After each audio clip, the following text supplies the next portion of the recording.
And welcome back to the channel, guys. This is season 47, episode 17 already, and I'm calling this one the young ones because in this episode we are going to have an in-depth look at our under 23 squad. Now remember, we did about 3 or 4 videos back a deep dive into a top club. So we looked at the Innsbruck Cheetahs and we saw partly their development team that were up and coming. So we're going to do the same experiment, but I'm going to put it through an actual game so you can see what the team looks like and their value going in. So what I've done is, so for this friendly say, what I'm going to do is we're going to go straight to team selection. And what I've done is, I'm going to load it up, is yesterday I did an under 23s. So basically, any player that's under 23, I'll put them into this lineup and rejig the formation. So we're going 3-4-3 in this one, and I just want to show you what our under 23s look like. Now, the only exception is that Gut is 25. Okay, so that's the only one. We haven't got an under 23 keeper yet. But obviously, remember from the last video, we've got Dringerson in the youth academy. He's still 15 years old, but he's on 95. If he signs for us, that is a game changer. But we shall wait and see. Okay, so here's the squad.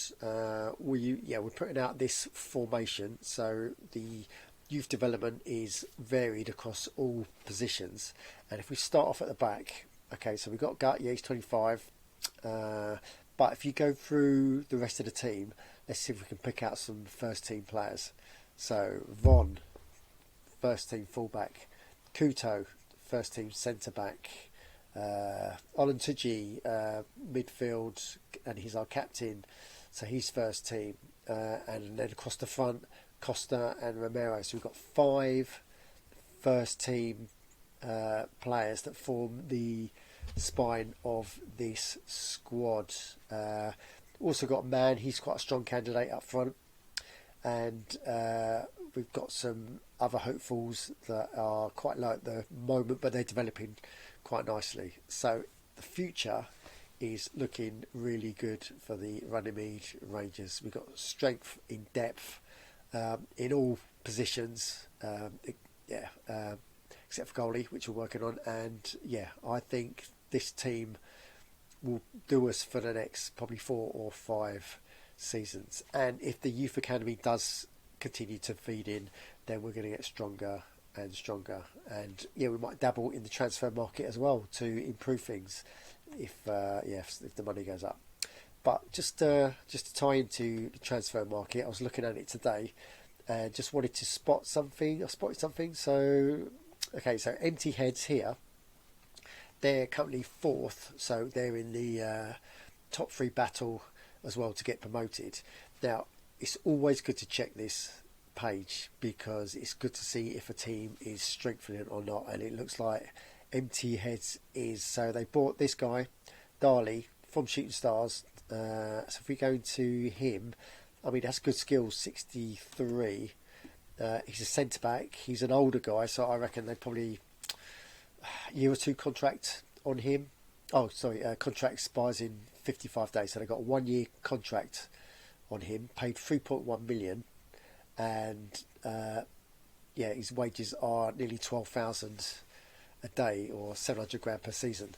So why would you give a guy 1-year contract unless you were making a bid for promotion? So I think Empty Heads United is on a mission.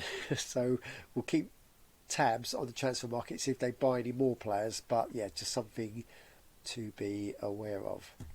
Cool. Also, I want to show you is this. So if we go into League, we go into our Liga here.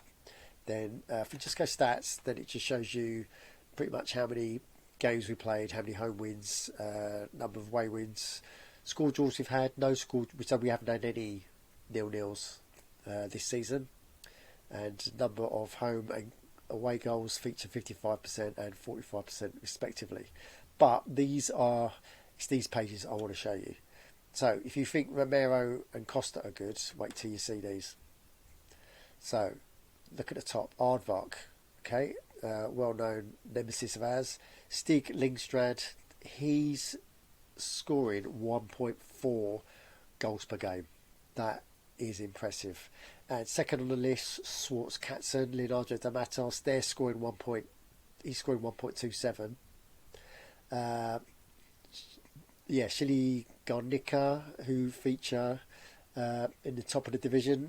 They've got Jen Purser scored at 1, and you come down all the way down to Costa, and he's scoring 0.89 per game. So just wanted to make you aware that there are better players or strikers than we have in other teams. Also, if you look at player values, this gives a good indication of sort of the skills that are in a team. Okay, so Aardvark feature Lindstrand, Velasquez, Rodchenko, Cortez, another one, Fulamambo. So Aardvark feature quite heavily, and I think for a later video it'll be good to go have a look at Aardvark's squad just to see what's happening under the bonnet, just to check out the opposition. It's always good to know just how strong the opposition is. Cool. So I just wanted to show you these pages because I think they're quite interesting to compare notes. But the last thing I want to do for this video is preview our next game, which is happening tomorrow. Thornton Shakers versus Runnymede Rangers. So we are away, and if you do a preview, if you look at the Runnymede Rangers first, we are going in at 62, so that's a strong team. We've benched Mann, he's now on the bench. Corfault doesn't feature because he's got a 2-match ban, but otherwise, it's a strong team. Players to look at on the Thornton Shakers side, I can't see a player over 40, and they're going in at 37. So I know football, there's no such thing as a routine game, but I think this is a routine game. But we will find out tomorrow, see if I eat my words or not. Okay, right. So guys, comment below if you think, what you think of the development squad, what you think of this lineup, and while you're down there, smash the like, subscribe, and always remember, don't just tune in, join in on itsAgoal.org. See you tomorrow.